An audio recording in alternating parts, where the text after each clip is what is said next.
कौन बनेगा नेता। नगर निगम के चुनाव पास आने वाले थे।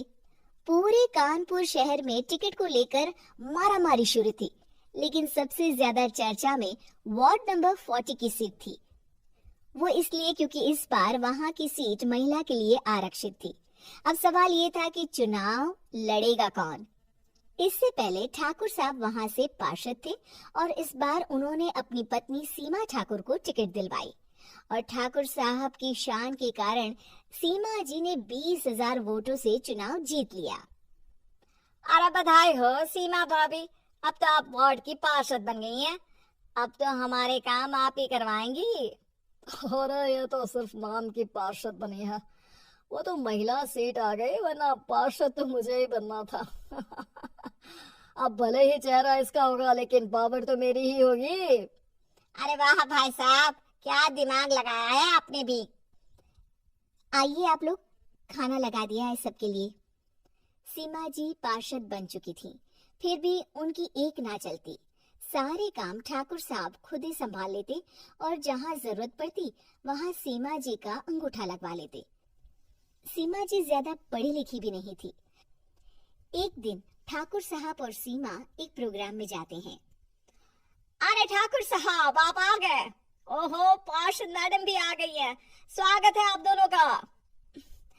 लगता है हमारे पार्षद फंड का सही इस्तेमाल हो रहा है। चलिए अब उद्घाटन करते हैं। ये लीजिए ठाकुर साहब कैची, आप ही सबसे पहले प्रवेश कीजिए। सब लोग आगे निकल जाते हैं और सीमा जी पार्षद होने के बावजूद भी पीछे खड़ी रह जाती हैं। वो देखती हैं कि वेलकम बोर्ड पर उनका नाम है, लेकिन महिला होने के कारण कोई उनका सम्मान नहीं कर रहा। अगले दिन एक आदमी उनके घर आता है। अरे ठाकुर साहब नमस्कार। कल ना हम नोटिस किए कि हमारा घर तो अवैध है और नगर निगम वाले उसे तोड़ने आ रहे हैं। अरे कुछ कीजिए ना ठाकुर साहब। देखो भाई, मैं तो ज्यादा कुछ कर नहीं सकता, पर अगर तुम सबकी जेब गर्म कर दो तो कुछ हो सकता है। कुल मिलाकर 4 लाख लगेंगे। अरे 4 लाख ठाकुर साहब? अरे भाई, मैं अपने लिए नहीं मांग रहा हूँ। दरोगा है, इंजीनियर बाबू है, बड़े साहब है, सबको देना पड़ता है ना थोड़ा थोड़ा। बोलो है मंजूर?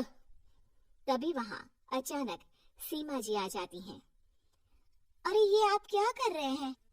पहले इन्हीं लोगों से तो आपने वोट मांगे, अब इनसे ही पैसे ले रहे हो।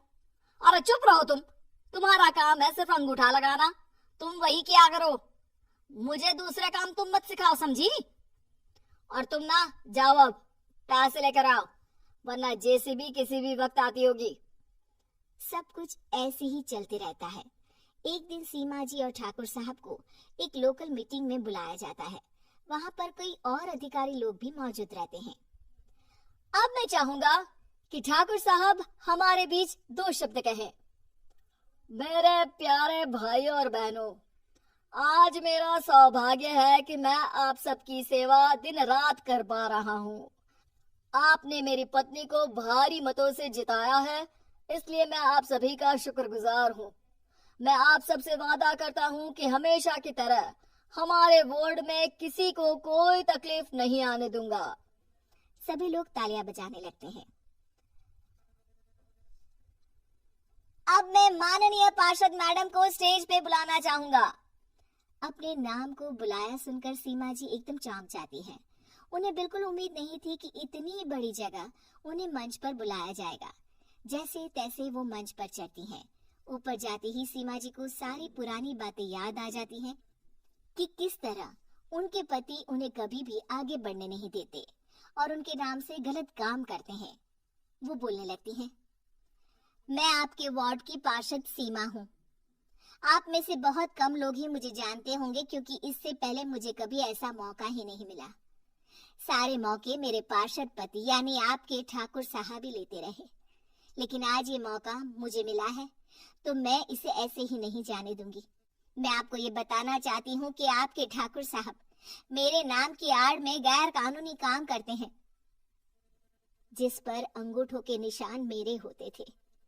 इसीलिए मैं अपनी गलती मानती हूँ और आज अपने पद से इस्तीफा देती हूँ, ताकि आगे से कोई गलत काम ना हो पाए।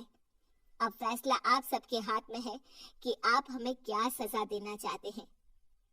सीमा जी की बातें सुनकर ठाकुर साहब के चेहरे का रंग उड़ जाता है और वो शर्म से मुंह नीचा करके वहां से चले जाते हैं और पद से इस्तीफा देकर ही सही सीमा जी अपने आप में आत्मविश्वास महसूस करती हैं।